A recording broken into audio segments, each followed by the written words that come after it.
ವಂಚನೆ ಪ್ರಕರಣಕ್ಕೆ ಟ್ವಿಸ್ಟ್ ಕೊಟ್ಟಿದ್ದಾರೆ ವರ್ತೂರ್ ಪ್ರಕಾಶ್ ಅವರು.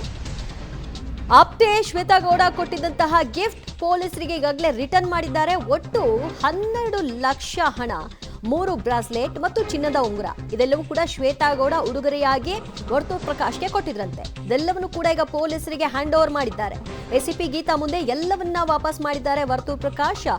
ವಂಚನೆ ಕೇಸ್ಗೆ ಈ ಮೂಲಕವಾಗಿ ಟ್ವಿಸ್ಟ್ ಸಿಕ್ಕಿದೆ. ನನ್ನ ಆಪ್ತೆ ಅಲ್ಲ ಅಂತ ಹೇಳುವಂತಹ ವರ್ತೂರ್ ಪ್ರಕಾಶ್ 5-6 ತಿಂಗಳ ಹಿಂದಷ್ಟೇ ಪರಿಚಯ ಅಂತಾರೆ. ಈ 5-6 ತಿಂಗಳ ಗ್ಯಾಪ್ನಲ್ಲಿ ಅವರು 12 ಲಕ್ಷ ಹಣ, 3 ಬ್ರಾಸ್ಲೆಟ್, 1 ಚಿನ್ನದ ಉಂಗುರವನ್ನ ಉಡುಗೊರೆಯಾಗಿ ಕೊಟ್ಟಿದ್ರಂತೆ. ಇದನ್ನ ಇವರು ಪಡ್ಕೊಂಡಿದ್ರಂತೆ. ಈಗ ಅದನ್ನ ರಿಟರ್ನ್ ಮಾಡಿದ್ದಾರೆ.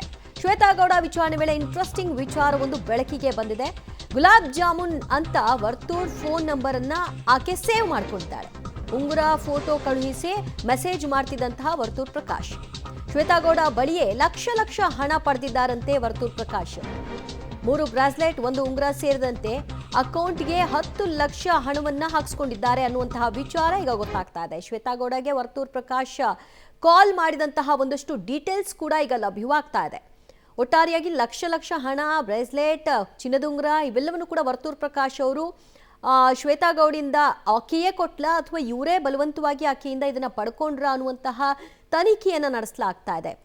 ಈ ಪ್ರಕರಣದಲ್ಲಿ ಇವರ ಪಾತ್ರ ಹೇಗೆ ಅನ್ನೋದರ ತನಿಖೆ ನಡೆಸ್ತಾ ಇದ್ದು ವೆರಿ ಇಂಟ್ರೆಸ್ಟಿಂಗ್ ವಿಚಾರಗಳು ಹೊರಗೆ ಬರ್ತಾ ಇದೆ. ಇವಾಗ ಮತ್ತಷ್ಟು ಮಾಹಿತಿ ಪಡೆಯೋಣ ನಮ್ಮ ಪ್ರತಿನಿಧಿ ನರಸಿಂಹಮೂರ್ತಿಯಿಂದ. ನರಸಿಂಹಮೂರ್ತಿ, ಶ್ವೇತಾ ಗೌಡ ವಿಚಾರಣೆಯ ಸಂದರ್ಭದಲ್ಲಿ ಹಲವಾರು ವಿಚಾರಗಳು ಹೊರಗೆ ಬರುತ್ತೆ. ಈ ಕಡೆ ವರ್ತೂರ್ ಪ್ರಕಾಶ್ ಕೂಡ ಒಂದಷ್ಟು ಟ್ವಿಸ್ಟ್ ಕೊಡುವಂತಹ ಹೇಳಿಕೆಯನ್ನ ಕೊಡ್ತಾ ಇದ್ದಾರೆ. ಒಬ್ರಿಗೊಬ್ರು ಪರಿಚಯ ಇತ್ತಾದ್ರೂ ಕೂಡ ಇಷ್ಟು ಮೊತ್ತದ ಹಣ ಇರಬಹುದು, ಚಿನ್ನಾಭರಣ ಇರಬಹುದು, ಯಾಕೆ ಪಡ್ಕೊಳ್ತಾರೆ, ಇದನ್ನ ಯಾವ ರೂಪದಲ್ಲಿ ಪಡ್ಕೊಂಡಿದ್ದಾರೆ ಅಂತ ಗೊತ್ತಾಗ್ತಿದೆ. ದಿವ್ಯಾ, ಚಿನ್ನಾಭರಣ ಅಂಗಡಿಯ ಮಾಲೀಕ ಸಂಜಯ್ ಜಾಫ್ನ ಈತನಿಂದ 2 kgಗೂ ಅಧಿಕವಾದಂತಹ ಚಿನ್ನವನ್ನು ಈಕೆ ಪರ್ಚೇಸ್ ಮಾಡಿದ್ಲು, ಅಂದರೆ ತೆಗೆದುಕೊಂಡಿದ್ಲು. ಹಣವನ್ನು ಕೊಡ್ತೀನಿ ಅನ್ನೋ ನಿಟ್ಟಿನಲ್ಲಿ ಈ ಹಿಂದೆ ಹಲವಾರು ಬಾರಿ ಇದೇ ರೀತಿಯಾದಂತಹ ವ್ಯಾಪಾರವನ್ನು ಮಾಡಿ ವಿಶ್ವಾಸವನ್ನು ಸಹ ಆಕೆ ಗಿಟ್ಸ್ಕೊಂಡಿದ್ಲು. ಯಾವಾಗ ಈಕೆಯನ್ನು ಒಮ್ಮೆ ವರ್ತೂರ್ ಪ್ರಕಾಶ್ ಕೂಡ ಕರ್ತಂದು ಆಕೆಯನ್ನು ಪರಿಚಯ ಮಾಡಿಕೊಟ್ಟು ಹೋಗಿದ್ರು.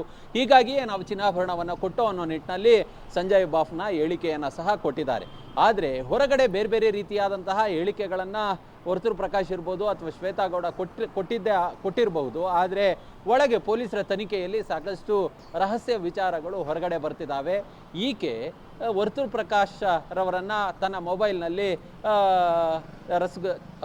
ಒಂದು ರೀತಿ ಅಂದರೆ ಈ ಬೇರೆ ಬೇರೆ ರಸಗುಲ್ಲ, ಅದ್ರ ಜೊತೆಗೆ ಈ ಜಾಮೂನು ಈ ರೀತಿಯಾಗಿ ಸೇವ್ ಮಾಡ್ಕೊಂಡಿರ್ತಕ್ಕಂತಹದ್ದು ಗೊತ್ತಾಗ್ತಿದೆ. ಮತ್ತೊಬ್ಬರನ್ನ ಮೈಸೂರು ಪಾಕ್ ಅನ್ನೋ ನಿಟ್ಟಿನಲ್ಲಿ ಕೂಡ ಆಕೆ ಸೇವ್ ಮಾಡ್ಕೊಂಡಿದ್ದಾಳೆ. ಹೀಗಾಗಿ ಈಕೆ ಯಾಕೆ ಈ ರೀತಿಯಾಗಿ ಸೇವ್ ಮಾಡಿಕೊಂಡ್ರು, ಮತ್ತು ಇಬ್ಬರು ಕೂಡ ಒಟ್ಟಿಗೆ ತಿರುಪತಿಗೆ ಟಿಕೆಟನ್ನು ಬುಕ್ ಮಾಡಿರೋದು ಕೂಡ ಪೊಲೀಸರ ತನಿಖೆಯಲ್ಲಿ ಗೊತ್ತಾಗಿದೆ.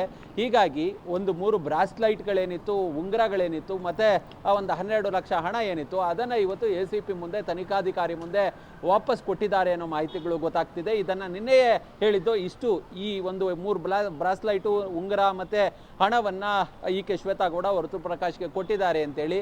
ಆದರೆ ಈ ಇಬ್ಬರ ನಡುವೆ ಯಾವ ರೀತಿಯ ವ್ಯವಹಾರಗಳಿತ್ತು, ಮತ್ತೆ ಈತನಿಗಲ್ಲದೆ ಬೇರೆ ಬೇರೆ ಯಾರಿಗೆ ಈತನಿಂದ ಪಡೆದಂತಹ ಹಣವನ್ನು ಕೊಟ್ಲು, ಚಿನ್ನಾಭರಣವನ್ನು ಕೊಟ್ಲು, ಇದೆಲ್ಲವೂ ಕೂಡ ತನಿಖೆಯಿಂದ ಗೊತ್ತಾಗಬೇಕಾಗಿದೆ. ಹೀಗಾಗಿಯೇ ಒಂದಷ್ಟು ಡೀಪ್ ಆಗಿ ಇನ್ವೆಸ್ಟಿಗೇಷನ್ ಅನ್ನು ಮಾಡುವ ಕೆಲಸವನ್ನ ತನಿಖಾಧಿಕಾರಿ ಮಾಡ್ತಿರೋದು. ಥ್ಯಾಂಕ್ ಯು ಮೂರ್ತಿ, ನಿಮ್ಮೆಲ್ಲ ಮಾಹಿತಿಗೆ.